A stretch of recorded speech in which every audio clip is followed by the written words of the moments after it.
Hello, my dear. Today we're going to be talking about eldest child syndrome, using a widely known antidote from the series Bridgerton Season 2. First of all, we will start with what is eldest child syndrome?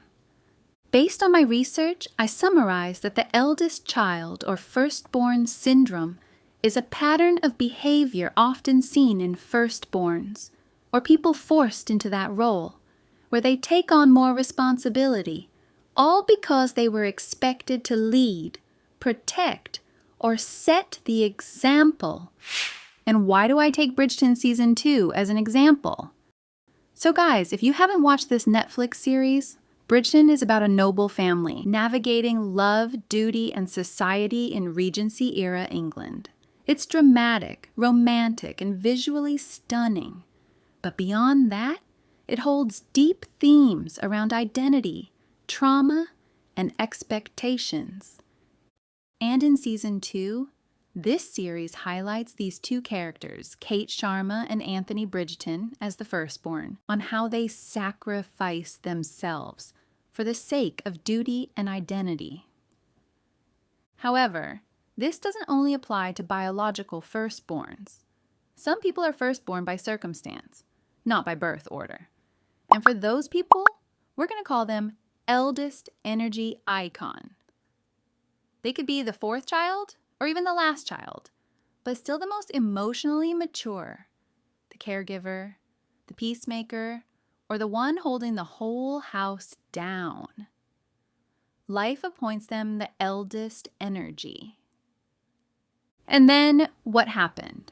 They unintentionally develop hyperindependence as a trauma response. Not because they want to be strong all the time, but because they had to be. And you need no worry. We will also be exploring how we should deal with this and heal such a syndrome using this one book that went so viral all over the internet by the lovely author. You can find out about this later than in this video. Okay, it's so exciting. Let's get to the point. First, the syndrome. We have briefly gone through the definition of firstborn or eldest child syndrome, but what is that actually more about? So there's a kind of grief that the eldest child or those eldest energy icons carry, and that feeling doesn't have a name.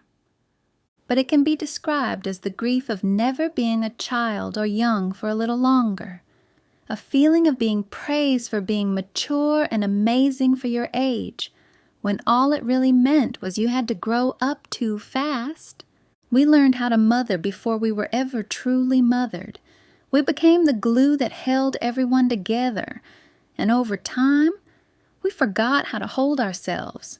Having this role often feels like inheriting a full-time role we never applied for as a caretaker, peacemaker, and protector. It's a role steeped in responsibility and emotional labor. The truth is, many of us have been stuck in a cycle of performing strength. We show up for everyone else. We carry burdens in silence, and we suppress our own needs because we think that's what love looks like. And then we burn out and still nobody notices. Let's take the example. Now, you must remember Kate Sharma and Anthony Bridgerton. Two characters, different cultures, same wound, eldest child syndrome.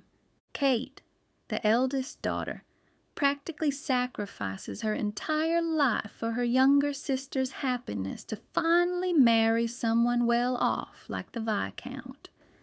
She hides her pain, suppresses her feelings, and doesn't believe she deserves love because duty always came first. On the other hand, Anthony, as the firstborn son, was forced into the role of Viscount the moment his father died. He inherited not just a title, but an identity. He's rigid, performative, emotionally constipated, and he doesn't know how to be vulnerable even when he's in love. But let's talk about its silver lining. Kate and Anthony are finally married to each other and live happily ever after. This happened after they became honest to their own selves. And there are so many real-life firstborns or eldest energy icons who live their life, become successful and self-made millionaires. That's why this syndrome also has its positive impact.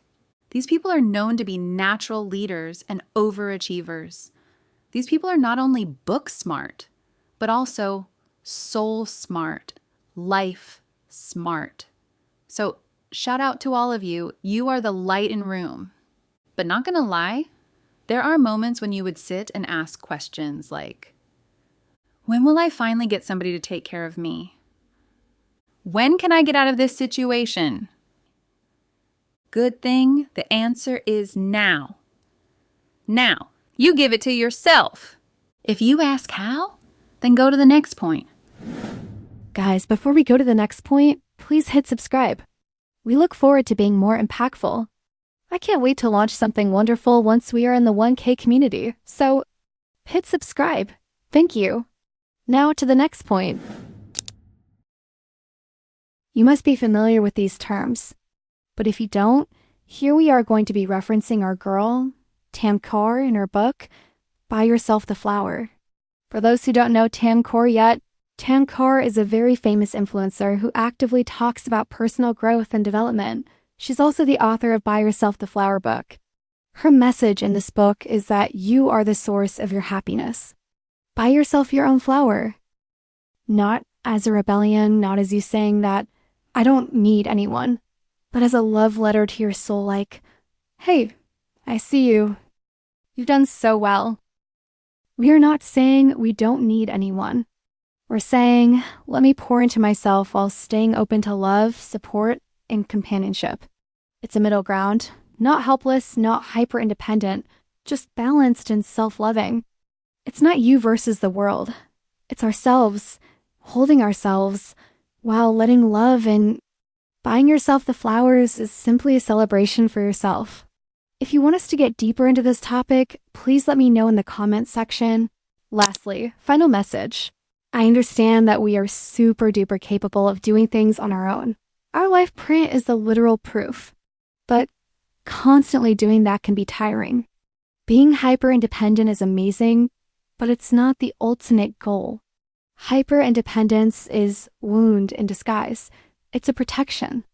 You shielding yourself from something that you don't expect to come. So, the thing is how we can balance and get the highest benefit from such behavior, where we can always be by ourselves, choose ourselves without blocking any love from our space, and still receive care. You deserve to rest, to receive, and to be cared for. Just as much as you care for others. All right. Thank you so much, guys, for watching till the end. It was such a long video. Let me know what you think about this one, and I'll see you in the next video. Bye, my dear.